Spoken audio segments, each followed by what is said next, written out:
in navigating through the blessed life of the master of the ladies of the universe, Lady Fatima az-Zahra, the beloved daughter of Prophet Muhammad sallallahu alaihi wasallam, where we're going to learn about her life, her contribution, her sacrifice, and her legacy.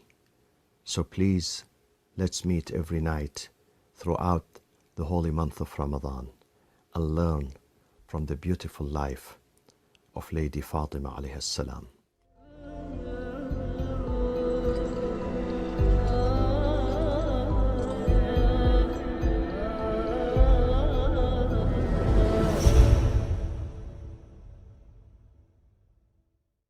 We're busy preparing for the funeral and the burial of the Prophet. Another group was also busy preparing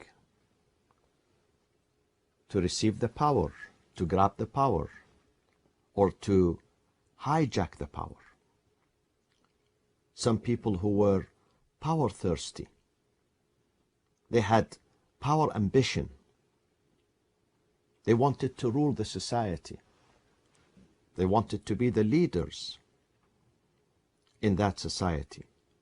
And they had prepared themselves, and they were willing to fight, as we're going to see in the details of that incident.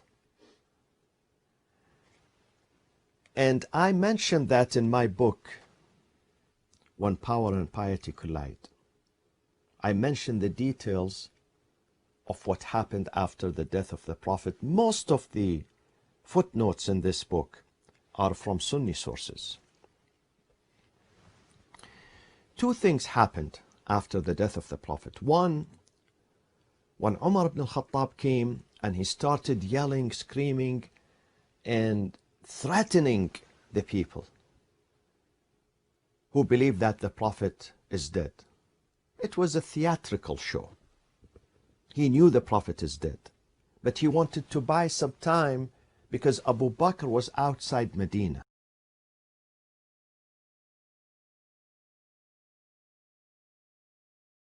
Medina, and they have their meeting, and he secures the bay'ah, the allegiance for Abu Bakr.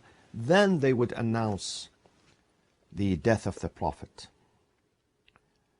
So he started yelling and saying, whoever claims Muhammad is dead, I'm going to behead him. So that was one incident. But when Abu Bakr arrived, everything changed. Umar succumbed to the fact that the Prophet is dead, and he acknowledged that now the Prophet is gone. The second thing that took place is a meeting between the Ansar in a place called Saqifah Bani Sa'id in the city of Medina, not too far from the mosque of the Prophet.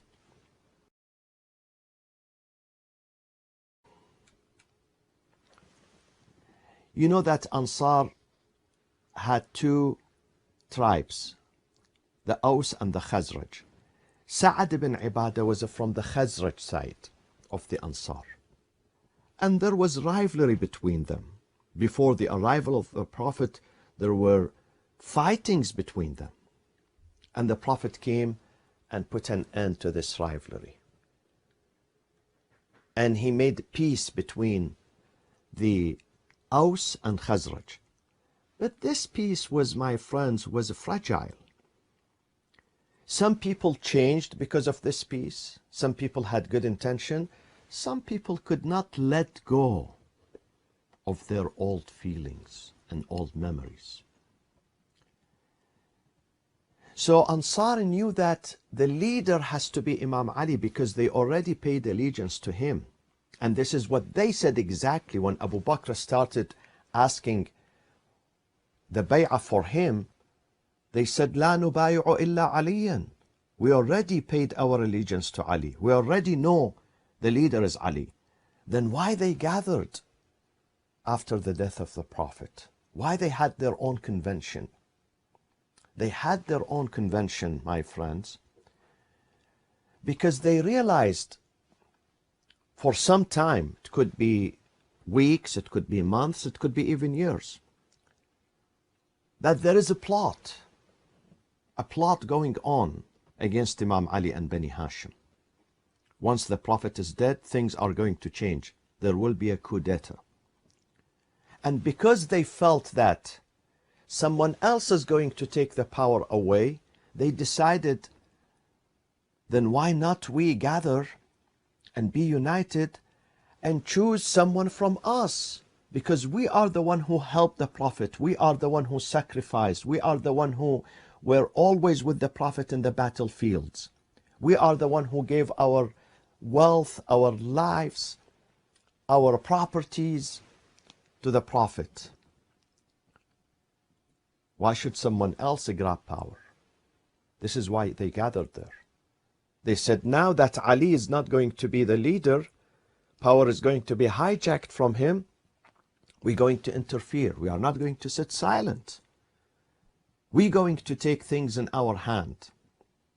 And we're going to choose a leader from us. So they gathered there, and Sa'ad ibn Ibadah al-Khazraji nominated himself to be the caliph after the Prophet. Now when Abu Bakr came back to Medina and Umar was quiet after he was yelling and shouting, they went with a third person by the name of Abu Ubaidah ibn al-Jarrah. Someone leaked the news from that Ansar meeting.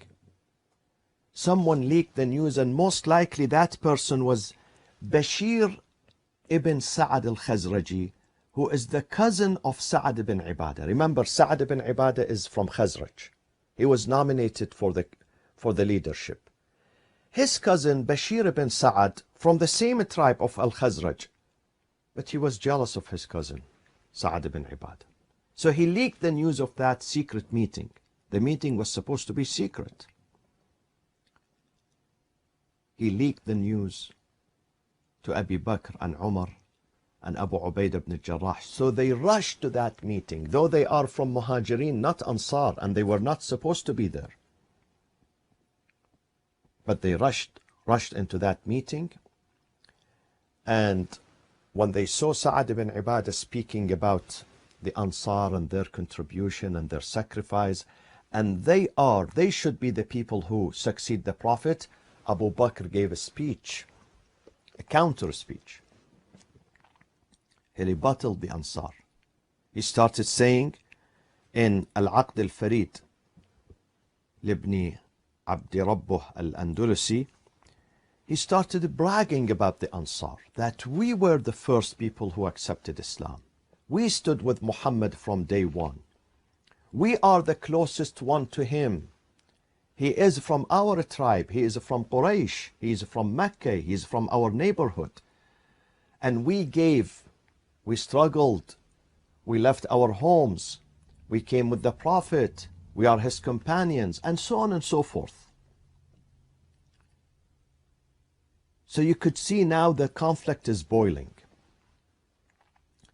While Abu Bakr was speaking, this man who is jealous of his cousin, who is from Ansar, who is from Khazraj, by the name of Bashir bin Sa'ad, supported Abu Bakr. He said, yes, I'm not going to allow my cousin Sa'ad ibn Ibadah to be the caliph. I support someone from Muhajirin to be the caliph, out of jealousy. Now, one of his friends from the same tribe by the name of Al-Habbab ibn al-Mundhir al-Khazraji, he said to him, you are ruining this because of your jealousy? Because you don't like your cousin? You are ruining his reputation? And you are making this dangerous for us, because we are the helpers of the Prophet. So if Imamah and Khilafah does not go to Imam Ali, they are refusing to pass it to Imam Ali, then we are more than others, have the priority and the privilege of being the successors to Prophet Muhammad sallallahu alaihi wasallam. But then, of course, Remember that the Khazraj, they had rivals called Aus, two tribes, Aus and Khazraj. Now, a person from the Aus, the rival tribe to Khazraj, by the name of Usayd ibn Hudayr, he said, I'm not going to allow Sa'd ibn Ibadah too. I'm not going to allow him. Why should he be the caliph? Because they are from rival tribes and groups. So he again chided Sa'd ibn Ibadah. And he said he is not qualified, and if Sa'd would become the caliph, we're going to fight. We're going to resist. He said, Wallahi la'in wallaytumuha sa'dan alaykum marrah la yazalu lil khazraj bidhalika alaykum al-fadl wa la ja'alu lakum fiha nasiban abada. If Sa'd ibn Ibadah, we allow him to become the caliph now, then Khilafah would remain in Khazraj forever. And Aus are not going to have any share, any power share. See, it's all about power sharing. It's all about politics. It's all about vying for leadership. The same thing that happened before Islam, during the age of ignorance. They were fighting each other because of leadership. So the same story is happening. And now when Abu Bakr saw that the leader of the Aus is opposing Sa'd, and his own cousin, the cousin of Sa'd, is opposing him, he took advantage of that. He said, then, if this is the case, Ansars are fighting among themselves, so we, the Muhajirin, have to be the successors of the Prophet, and I nominate two heroes in Islam. One is Umar ibn al-Khattab, the second is Abu Ubaidah ibn al-Jarrah. Of course, it was a plan. He would nominate them, but then they would tell him, no, you are older, you are wiser, you are the first companion of the Prophet. Though he was not the first companion, Umar and Abu Bakr were not in the beginning with the Prophet. You know, Umar accepted Islam after 50 people. So it's not right that they were there from the beginning. In fact, Umar resisted Islam for a long time. And he was threatening the Muslims. But then they say he changed his mind. As Saint Paul changed his mind. It reminds me of the story of Saint Paul in Christianity. He was persecuting the Christians. He went after them to kill them, to torture them. But then he says on his way from Jerusalem to Damascus, he saw God, the vision of God, and God said to him, don't do this to my followers. So now he turns 180 degrees. Saint Paul. Same thing happened with Umar ibn al-Khattab. So Abu Bakr said, I'm going to nominate Umar and Abu Ubaidah. And Umar said, no one is going, ليس هنالك أحد ينازعنا سلطان محمد. They turned the Khilafah into Sultanah, into kingdom. No one can rival us or vie against us. The authority of Muhammad, the kingdom of Muhammad. We are his rightful successor. We have to be the caliphs. And then there were skirmishes, and there were fist fighting in that meeting. There were physical assaults. If you study the details of that meeting, you would realize that democracy was the last thing to take place there. It was much far away from democracy or shura or consultation or working together. My friends, this is the bitter reality. Many people do not know about it. And many people do not allow, because their emotions do not allow them to go and open up the book and read. And even if they read, they don't want to believe. They are still in the stage of denial. Of course, many of them were able to overcome that with the help and guidance of God. This requires a lot of courage and a lot of faith. And you have to put the akhirah right before your eyes in order for you to accept these facts. And therefore, Umar hastened. He said, Ya Abu Bakr, extend your hand. I'm going to pay allegiance to you. Followed by Abu Ubaidah ibn Jarrah. They paid allegiance. And then Bashir ibn Sa'ad, the rival and the cousin of Sa'ad ibn Ibadah, also extended his hand and he shook hand. As a result of that, later on, who assassinated him? Go and read the history. They say jinn. The jinnis assassinated him because they don't want to admit. But we know who assassinated him, because he refused to pay allegiance to Abu Bakr. He said, if this is the case, لا نبايع إلا عليا. I'm not going to pay allegiance except to Ali ibn Abi Talib. Then they claimed that the jinn. Have you ever heard in your life the jinn kill someone? Yes, they say in the history, they claim that the jinn murdered Sa'ad ibn Ibadah. And then they started cheering Abu Bakr. They left the Saqifah Bani Sa'ida, moving to the mosque, and while they were cheering and screaming, and history says whenever they pass by someone, they ask him to pay allegiance to Abu Bakr. If he refuses, يَضْرِبُهُ عُمَرٌ بِالدُّرَّةِ. Umar carried his stick, durra, and he will strike the person who refuses to pay allegiance to Abu Bakr. So those three and some of the Ansar followed them to the mosque. In the mosque they had a bigger meeting and they started asking allegiance, people's allegiance to Abu Bakr. While Ali alayhi salam was busy washing and shrouding and taking care of the body of the Prophet sallallahu alaihi wasallam. And they worked very hard to expel Imam Ali alayhi salam from Khilafah. And they imposed Abu Bakr on the throne. Abu Bakr had two arguments, that I am the first Muslim, so I deserve it. The second privilege I have, that I am from the tribe of the Prophet. Now wait a minute, how about Imam Ali?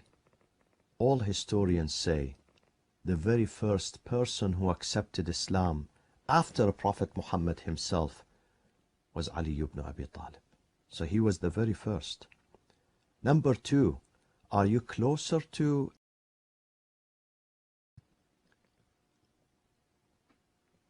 these facts?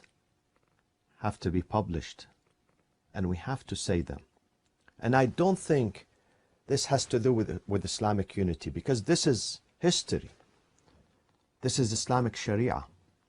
This is the history of Islam. Now, if some people try to hide it because of certain agendas, I don't think we should hide it. We should speak about it. We should tell our children about it. These are facts. But then we can work together, no problem. Working together with all Muslims being together, being united, does not mean that we don't speak about our historic facts. We don't present our views. Has nothing to do with that. So this was the beginning of it. And then the Muslims were forced to follow. Imam Ali refused to pay the allegiance. Not only Imam Ali, many credible companions of the Prophet, they refused. They said this is a coup d'etat.